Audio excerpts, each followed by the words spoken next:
വിവരാവകാശ വഴി ചോദിച്ചാൽ ഈ പറയുന്ന PH ഉൾപ്പെടെ PH ഒപ്പിട്ട് ഇറങ്ങിയെന്നാണ് വീണ്ടും ആവർത്തിച്ചതും അതുപോലെ മന്ത്രി വെല്ലുവിളി ചെയ്യുകയാണ്. വിവരാവകാശ വഴി ചോദിച്ചോ മന്ത്രി പറഞ്ഞ നിങ്ങളടക്കം അംഗീകരിച്ച് തരാമെന്ന് അദ്ദേഹം പറയുന്നത്.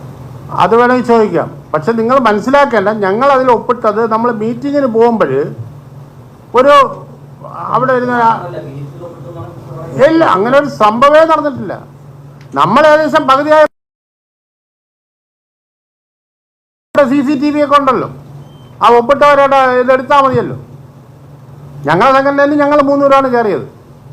കാരണം തിരുവനന്തപുരം ജില്ലയിലും ഇദ്ദേഹം പത്തനംതിട്ട ജില്ലയിൽ നിന്നുള്ള സംസ്ഥാന ഭാരവാഹിയാണ്, ഇദ്ദേഹം തിരുവനന്തപുരം ജില്ലയിൽ നിന്നാണ്. വേറെ ഈ ദൂര ജില്ലകളിലുള്ള ഭാരവാഹികൾക്ക് ഇവിടെ എത്തിച്ചേരാൻ ബുദ്ധിമുട്ടുള്ളതുകൊണ്ട് നമ്മളാണ് കയറിയത്. അന്നും CCTV ഒക്കെ ഉണ്ടല്ലോ, ഞങ്ങളൊരു ഒപ്പിട്ടതായിട്ട് അദ്ദേഹം കാണിച്ചിട്ട്.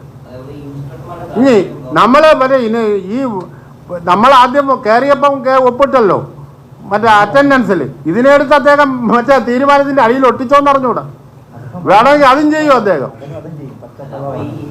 ഇനി അല്ലാതെ നമ്മൾ വെല്ലുവിളിച്ച് നമുക്ക് പറയാം, CCTV എല്ലാം ഉണ്ടായിരുന്നു, കൃത്യമായി എല്ലാം മന്ത്രിയുടെ റൂമാണ്, CCTV എല്ലാം കറക്റ്റാ വർക്കിംഗ് ആണ്. CI2 സംഘടനയുടെ ഒരാൾ, ആരെങ്കിലും ഒരാൾ ആ തീരുമാനത്തിന്റെ താഴെ ഒപ്പിട്ട് കൊടുത്തിട്ടുണ്ടോ എന്ന് പറയാൻ പറഞ്ഞു. ആ കറക്റ്റായിട്ട് തന്നെ ഞങ്ങൾ പറഞ്ഞു. ഞങ്ങൾ ചെയ്യാത്ത കാര്യം നമ്മൾ ഒരാൾ ചെയ്തെന്ന് പറഞ്ഞാൽ അത് ഇല്ല എന്ന് നമുക്ക് പറയേണ്ട ഉത്തരവാദിത്വം നമുക്കില്ലേ? ഒരു കാര്യം കൂടി, ലൈസൻസിന്റെ എണ്ണം കുറയുമ്പോൾ നമ്മുടെ ഈ വാഹന വിപണിയിൽ